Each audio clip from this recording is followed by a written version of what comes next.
Hello students, आप लोग का मेरे चैनल में बहुत बहुत स्वागत है। फ्रेंड्स, आज हम लोग देखेंगे, क्या देखेंगे? क्लास एट्थ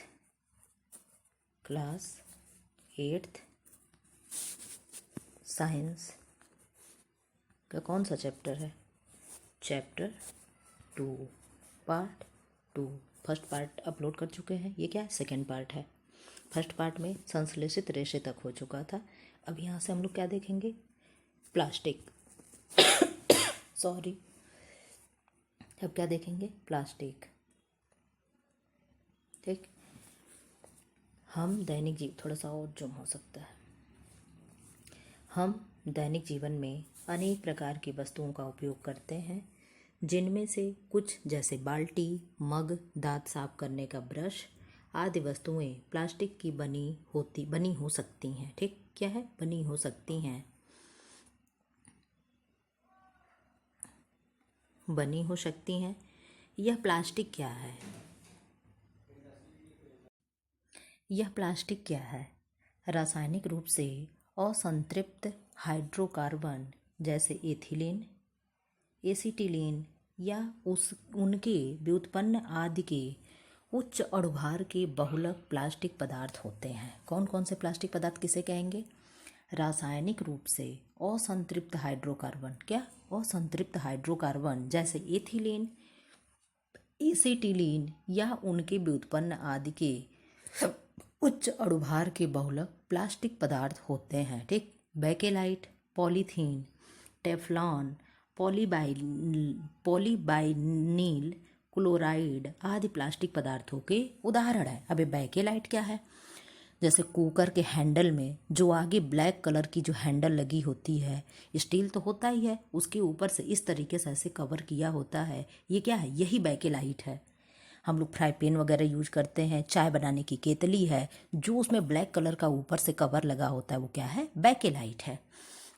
पॉलीथीन, जो हमारे घर में कपड़े आते हैं, सब्जियां आती हैं जिस बैग में, वो क्या है? पॉलीथीन है। टेफ्लॉन, टेफ्लॉन क्या है? आजकल नॉन स्टिक के बर्तन आते हैं, ठीक, जिसमें सब्जी बनाओ तो लगता नहीं है। ये सारी चीज़ें क्या है? तवा आ रहा है कि रोटी बनाओ तो जलेगा नहीं, तो क्या है? वो जो ऊपर कोटेड होता है वो क्या है? टेफ्लॉन की परत ही चढ़ी होती है। ठीक, पॉलीबाइलीन क्लोराइड आदि क्या है? पदार्थ, प्लास्टिक पदार्थों के उदाहरण हैं।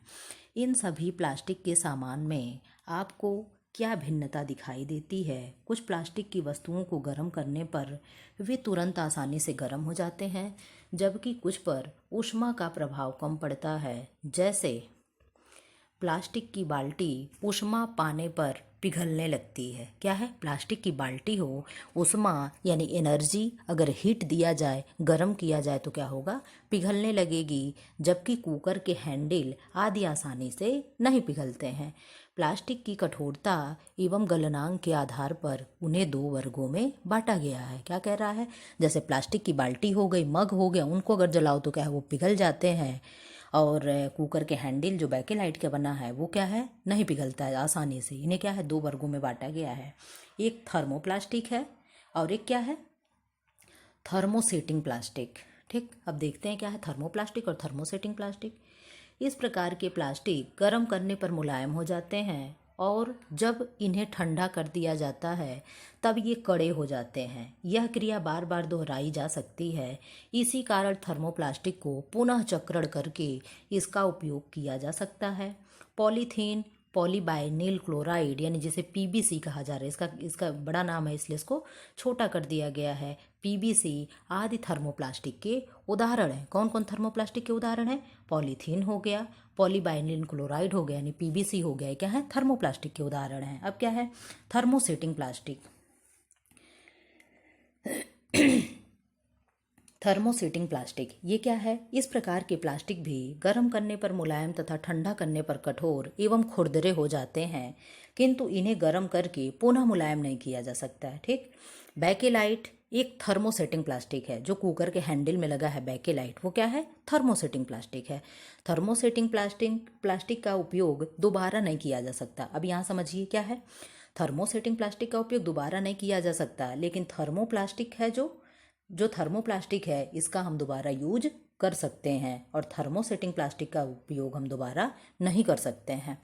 थर्मोसेटिंग प्लास्टिक उपयोग अर्थात इनका पुनः चक्रण संभव नहीं है। ठीक, क्या है? थर्मोप्लास्टिक का पुनः चक्रण यानी रिसाइकिल संभव है। अगर बाल्टी बनाए तो पिघला करके फिर उसे ठंडा करके कोई फिर नेक्स्ट टाइम में कोई और पदार्थ बनाई जा सकती है, लेकिन जो थर्मोसेटिंग है इसका पुनर्चक्रण यानी रिसाइकल नहीं होगा। अब क्या है, क्या आप जानते हैं, क्या जानते हैं, क्या आप जानते हैं प्लास्टिक का स्वास्थ्य देखभाल उद्योग में व्यापक उपयोग होता है। इनके उपयोग के कुछ उदाहरण है दवा की गोलियां, दवा की गोलियों, टिकिया का पैक करने हेतु, घावों को सीने हेतु धागे, सिरिंज, चिकित्सकों के दस्ताने और विविध प्रकार के चिकित्सीय यंत्र। टेफ्लॉन एक विशिष्ट प्लास्टिक है जिस पर तेल और जल चिपकता नहीं है। ठीक, यह भोजन पकाने के पात्रों पर न चिपकने वाली परत लगाने के काम आता है। जैसे फ्राई पैन हो गया, तवा हो गया, कढ़ाई हो गई, ये सब क्या है? ये सब टेफ्लॉन की परत चढ़ी होती है जो उसमें कम तेल लगता है और पानी भी नहीं चिपकता है। ठीक, अब क्या है, प्लास्टिक और पर्यावरण। प्लास्टिक और पर्यावरण का क्या संबंध है? जब हम बाजार जाते हैं तो हमें प्लास्टिक अथवा पॉलीथीन थैली में लपेटी वस्तुएं मिलती हैं कि नहीं मिलती? मिलती है ना।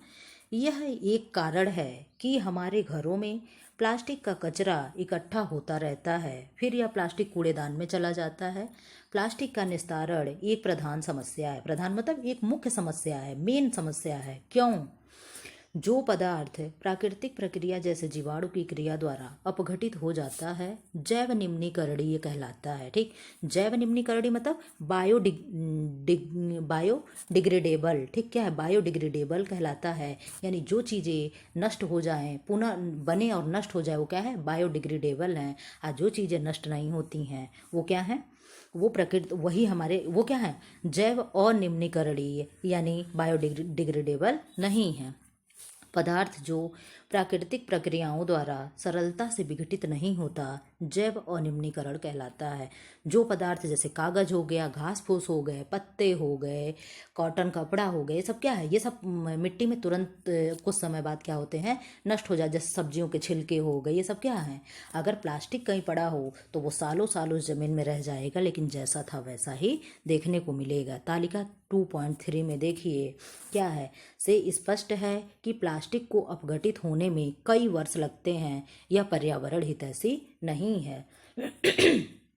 इसमें इसके अतिरिक्त इसको जलाने पर यह भारी मात्रा में विषैला धुआं उत्सर्जित कर पर्यावरण को प्रदूषित करता है। पर्यावरण को प्रदूषित करता है। ये दे रहा, क्या दे रहा है? अपशिष्ट के प्रकार दे रहा है। अपराशित होने में लगने वाला समय, मतलब जब ये चीज़ें नष्ट होता है तो इसमें कितना समय लगता है। और प्रकृति, पदार्थ की प्रकृति क्या है? ठीक, सब्जी और फलों के छिलके, बचा हुआ भोजन आदि 1 से 2 सप्ताह में नष्ट हो जाते हैं। क्या है? जैव निम्नीकरणीय है। कागज हो गया, ये भी 10 से 30 दिन में जैव निम्नीकरणीय है। सूती कपड़ा 2 से 5 माह में, ये भी जैव निम्नीकरणीय है। लकड़ी 11 से 15 वर्ष में, ये भी जैव निम्नीकरणीय है। ऊनी वस्त्र 1 वर्ष में, ये भी जैव निम्नीकरणीय के उदाहरण हैं। अभी क्या है? टिन, एल्यूमिनियम और अन्य धातुएं के डिब्बे 100 से 500 वर्ष। ठीक, ये क्या है? जैव अनिम्नीकरणीय हैं। प्लास्टिक की थैलियाँ कई वर्ष, यानी ये भी जैव अनिम्नीकरण, यानी जो भी टिन हो गया, एल्यूमिनियम हो गया, धातु के डिब्बे हो गए, वो सब 100 से 500 वर्ष में नष्ट होते हैं और प्लास्टिक की थैलियों को नष्ट होने में कई वर्ष लग जाते हैं। ठीक, अब क्या है? प्लास्टिक की उपयोगिता। हमारे जीवन में प्लास्टिक की क्या उपयोगिता है? आइए दैनिक जीवन में प्लास्टिक की उपयोगिता के बारे में जानें। उपयोग क्या है? ये तो प्लास्टिक है। ठीक, यहाँ से फोटो में कट गया है। ठीक, क्या है? प्लास्टिक है। अब उपयोग कहाँ कहाँ हो रहा है?